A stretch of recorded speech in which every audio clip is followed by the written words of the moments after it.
Mesdames, Messieurs, je vous salue dans le nom précieux de Jésus, notre Sauveur. Lui qui nous a aimés et qui s'est livré lui-même pour nous sur la croix infâme du Calvaire.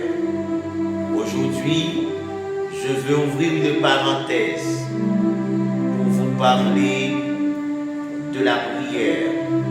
Je veux faire un commentaire sur la théologie de la prière, mettant momentanément de côté la doctrine de Dieu pour vous parler un peu de la prière, vu la situation sociopolitique de notre pays.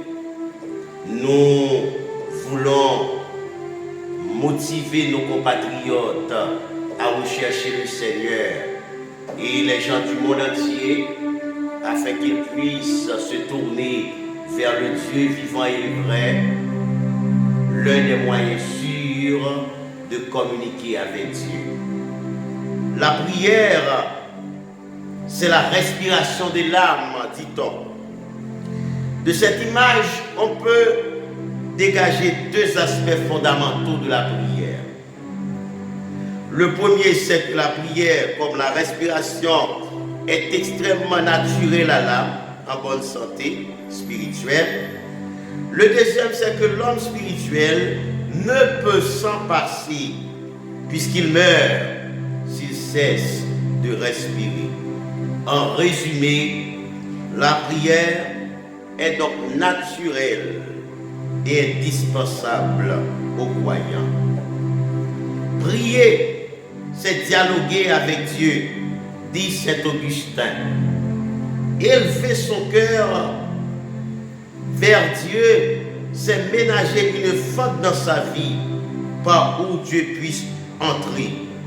La prière véritable, déclare Frank Laubach, est un dialogue. Fin de citation. Comme il est merveilleux de dialoguer avec Dieu, le Créateur du ciel et de la terre. Prier, c'est simplement mettre Jésus au courant de nos besoins. C'est lui permettre d'user de sa puissance pour soulager notre souffrance. C'est laisser Jésus glorifier son nom au sein de notre détresse. La prière est beaucoup plus profonde que les mots. Elle est présente dans l'âme bien avant de s'exprimer en parole, et elle y demeure après que les derniers mots ont passé sur nos lèvres. Prier, c'est laisser Jésus pénétrer dans tous les domaines de la vie, lui laisser le champ libre afin que sa puissance agisse non seulement comme il voudra, mais quand il voudra. Le but de la prière n'est pas d'arracher à Dieu certains avantages personnels ou d'éviter des difficultés et des tribulations, mais de glorifier son Saint-Nom. Mes frères et sœurs bien-aimés, la prière est très importante pour toute vie. La prière est importante pour toute vie, non seulement pour la vie chrétienne, même le païen dans les pires moments de son existence peut se tourner vers Dieu et il trouvera une réponse. Un chrétien qui ne prie pas, un prédicateur qui ne prie pas, un pasteur qui ne prie pas, peut commettre des gaffes irréparables même. C'est pourquoi aujourd'hui je veux considérer une triple importance de la prière. Tout d'abord, la prière est plus importante que la prédication. Maître, enseigne-nous à prier, demandent les disciples à Jésus. Il ne demande pas de les enseigner à prêcher. Il ne demande pas à Jésus de les aider à interpréter les Écritures. Il ne demande pas à Christ de les montrer comment faire l'exégèse d'un passage. On n'a pas besoin d'être théologien pour prier. On n'a pas besoin d'être exégète pour prier. On n'a pas besoin d'être pasteur, prédicateur pour prier. Ah oui, on a besoin d'être conscient de sa misère, de ses besoins, de ses souffrances. Car prier, c'est dire à Dieu ce qui ne marche pas ou ce qui marche. C'est entrer dans le lieu secret avec Dieu. En prédication, on va surveiller votre langage. On va surveiller votre diction. En prédication, on va surveiller si vous parlez bien ou bien si vous ne parlez pas bien. Si vous exprimez convenablement. Mais auprès du Seigneur, dans le lieu secret de la prière, le Seigneur ne va pas vous condamner pour votre langage. Il y a des gens qui s'intéressent beaucoup plus à prêcher qu'à prier. Je vous invite aujourd'hui à porter plus d'importance au ministère secret de la prière. Si vous remarquez que vous avez une vie de défaite, une vie d'orgueil, une vie d'égoïsme, une vie vantarde, vous avez besoin de vous tourner auprès de Dieu dans la prière. Si vous remarquez que vous êtes colérique, méchant, envieux, vous êtes un coureur de jupe, si vous remarquez que votre vie est une vie de défaite, il faut aller auprès de Dieu dans la prière. Ne comparez pas votre vie à la vie des autres. Ne regardez pas sur les autres. Allez auprès de Dieu dans la prière. La vie de prière est la vie victorieuse. Les démons tremblent devant le chrétien qui prie.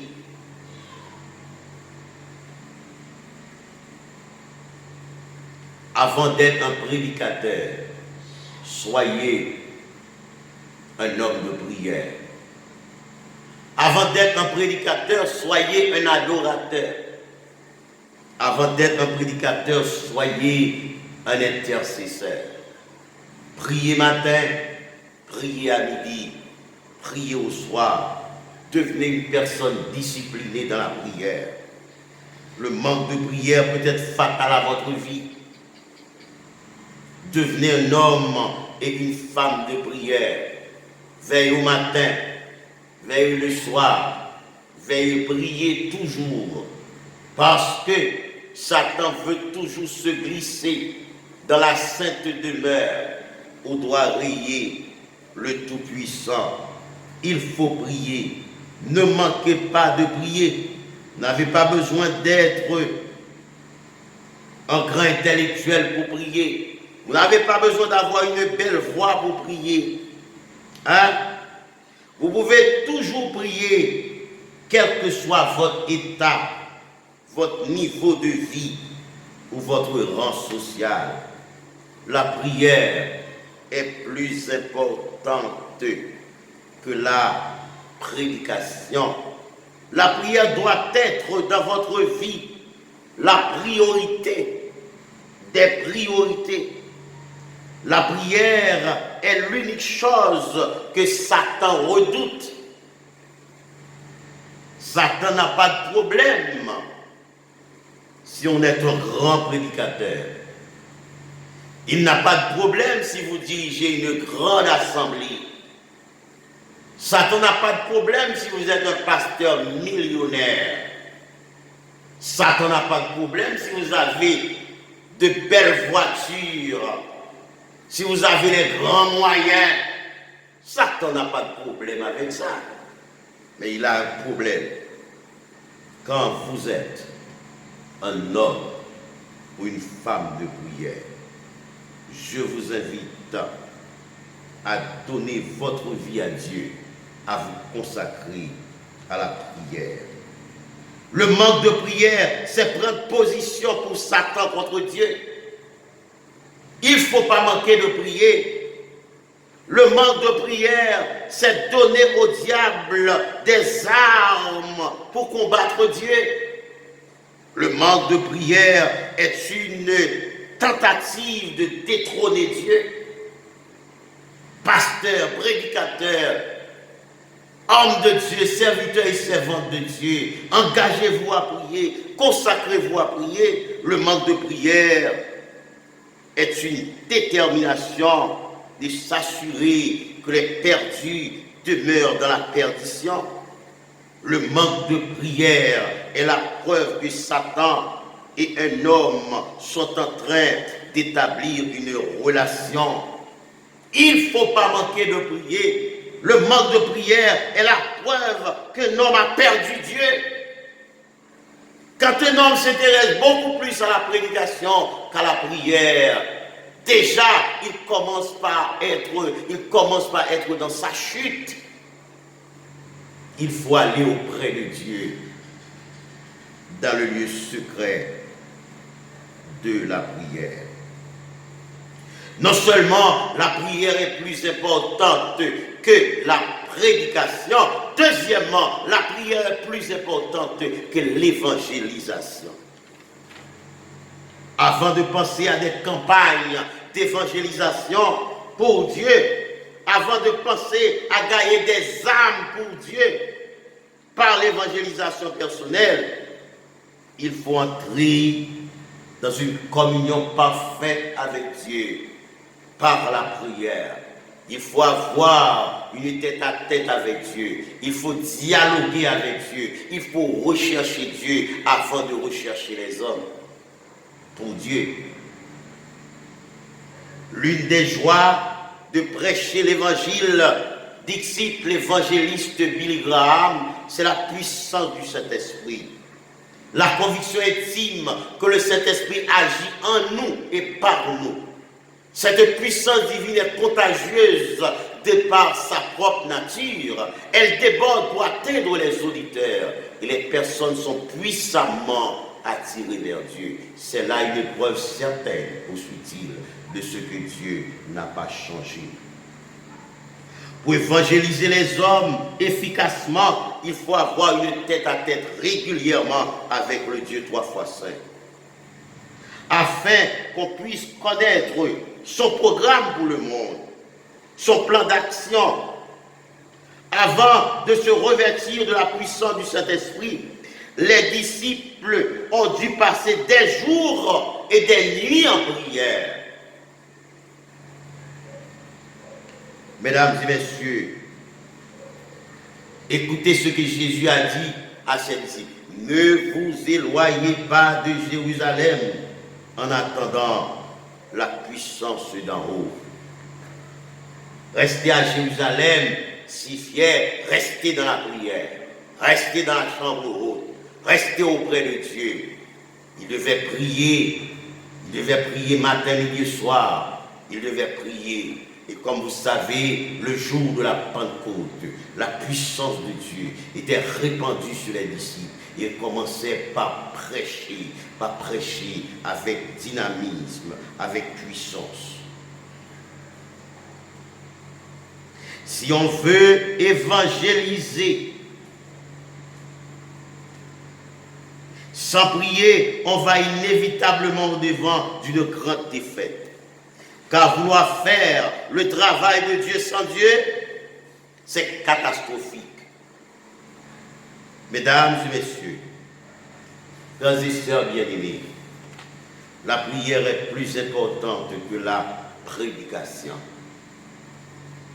Au lieu de passer plus de temps à prier, à prêcher, aller auprès de Dieu dans la prière. L'apôtre Paul a dit prier sans cesse. La prière est non seulement plus importante que la prédication, elle est plus importante que l'évangélisation. Enfin, la prière est plus importante qu'aider les pauvres. Que voulez-vous dire, pasteur? Le Seigneur, en guise de réponse à Judas, quand celui-ci a été indigné de l'extravagance de l'offrande de la femme, pourquoi n'a-t-on pas vendu ce parfum pour aider les pauvres? Vous aurez toujours les pauvres avec vous, dit le Seigneur. Quand vous aidez les pauvres, c'est très bien. Mais quand vous voulez aider les pauvres, c'est votre orgueil. Vous voulez vous faire passer comme philanthrope. Vous voulez vous faire passer comme un homme de bien. Là, ça prend une autre tournure. Voilà pourquoi nous vous invitons à chercher Dieu dans la prière. La prière est plus importante sur toutes les activités humaines. Celui ou celle qui veut dominer ses humeurs, ses émotions, doivent aller auprès de Dieu dans la prière. Celui qui manque le pain nécessaire pour survivre doit se tourner vers Dieu dans la prière. Elle est la clé qui ouvre toutes les portes. Frères et sœurs bien-aimés, je vous invite à réfléchir. C'est pourquoi l'apôtre Paul dit, ne vous inquiétez de rien, mais en toutes choses, faites connaître vos besoins à Dieu par des prières, des supplications et avec des actions de grâce. Et la paix de Dieu, qui surpasse toute intelligence, gardera vos cœurs et vos pensées en Jésus-Christ. Je n'ai pas besoin de me plaindre des dirigeants politiques de mon pays. Je n'ai pas besoin de m'inquiéter de ce qui va arriver demain. Mais je peux remettre la situation entre les mains de Dieu. Je n'ai pas besoin de me plaindre des dirigeants religieux. Je n'ai pas besoin de me plaindre des échecs de ceux qui sont dans la maison de Dieu. Je n'ai pas besoin de me plaindre des fausses doctrines. Je n'ai pas besoin de me plaindre des cœurs partagés. Je n'ai pas besoin de me plaindre des hypocrites à l'intérieur de l'Église. Je n'ai pas besoin de me plaindre de ce qu'il n'y a pas d'amour pour la parole de Dieu. J'ai besoin d'aller auprès de Dieu dans la prière. J'ai besoin de me poser véritablement et honnêtement une question. Suis-je un intercesseur? Suis-je un homme de prière? Si je suis un intercesseur, les choses devraient changer. Les choses doivent changer. Les choses changeront. Nous venons de considérer une triple importance autour du thème, l'importance de la prière. La prière est plus importante que toutes les activités humaines, même les activités sacrées. Plus importante que la prédication, que l'évangélisation, qu'aider les pauvres. Que le Seigneur vous soutienne, qu'il vous aide à prier, qu'il vous aide à aller auprès de lui régulièrement dans le lieu secret de la prière. Et ainsi, vous serez toujours victorieux dans votre vie, depuis sur cette terre, jusque dans l'éternité. Que le Seigneur vous soutienne.